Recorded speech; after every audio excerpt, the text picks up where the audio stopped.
Jumpa lagi dengan Mem Agatha dalam materi Pokok Pikiran Pembukaan UUD NRI tahun 1945. Yuk kita mulai dari yang nomor 1. Hakikat pokok-pokok pikiran pembukaan UUD NRI tahun 1945. Selain mempunyai makna yang sangat mendalam, pembukaan UUD NRI tahun 1945 juga mengandung pokok-pokok pikiran. Pokok-pokok pikiran tersebut menggambarkan suasana kebatinan dari UUD NRI tahun 1945 serta mewujudkan cita-cita hukum yang melandasi hukum dasar negara, baik yang tertulis maupun tidak tertulis. 4 pokok pikiran yang terkandung dalam pembukaan UUD NRI tahun 1945. A. Pokok pikiran pertama. Negara melindungi bangsa Indonesia dan seluruh tumpah darah Indonesia dengan berdasar atas persatuan, atau pokok pikiran persatuan. Pokok pikiran ini menegaskan bahwa dalam pembukaan UUD NRI tahun 1945 diterima aliran negara persatuan. Negara yang melindungi dan meliputi segenap bangsa dan seluruh wilayahnya. Dengan demikian, negara mengatasi segala macam paham golongan dan paham individualistis. Negara menurut pengertian pembukaan UUD NRI tahun 1945 menghendaki persatuan, dengan kata lain, penyelenggara negara dan setiap warga negara wajib mengutamakan kepentingan negara di atas kepentingan golongan atau individu. B. Pokok pikiran kedua. Negara hendak mewujudkan keadilan sosial bagi seluruh rakyat Indonesia, atau pokok pikiran keadilan sosial. Pokok pikiran ini menempatkan suatu tujuan atau cita-cita yang ingin dicapai dalam pembukaan UUD NRI tahun 1945 serta merupakan suatu causa finalis atau sebab tujuan. Dengan demikian, penyelenggara negara dapat menentukan jalan serta aturan yang harus dilaksanakan menurut UUD untuk mencapai tujuan memajukan kesejahteraan umum yang berkeadilan. Pokok pikiran kedua ini hendak mewujudkan keadilan sosial yang didasarkan pada kesadaran bahwa manusia mempunyai hak dan kewajiban dalam kehidupan masyarakat. Yang C. Pokok pikiran ketiga.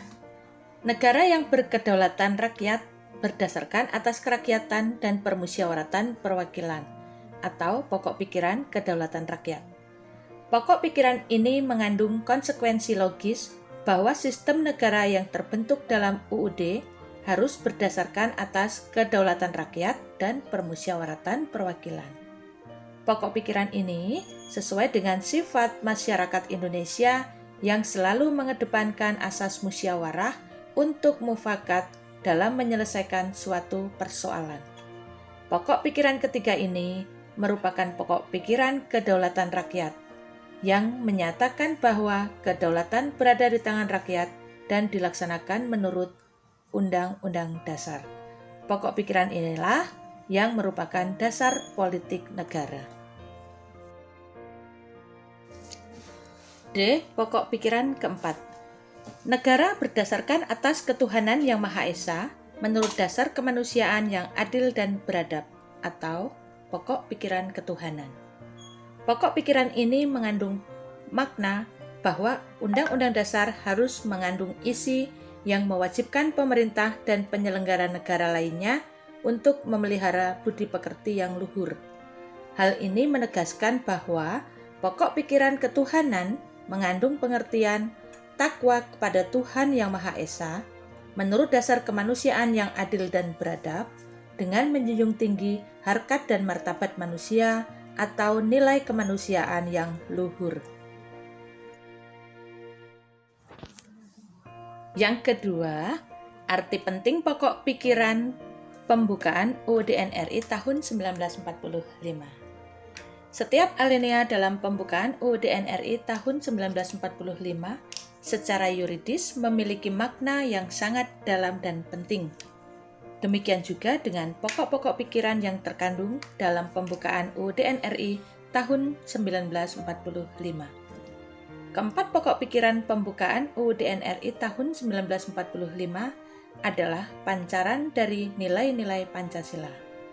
Pokok pikiran yang terkandung dalam pembukaan UUD NRI tahun 1945 adalah sumber hukum tertinggi di Indonesia.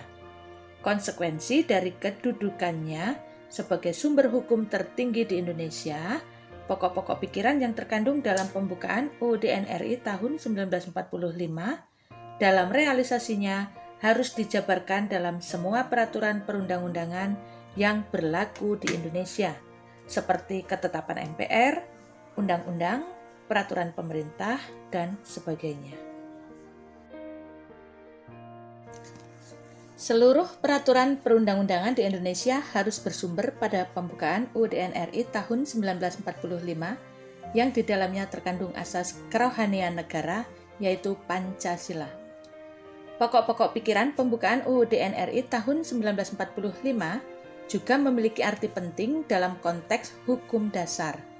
Di samping UUD, masih terdapat hukum dasar yang tidak tertulis yang juga merupakan sumber hukum, yaitu aturan dasar yang timbul dan terpelihara dalam praktek penyelenggaraan negara.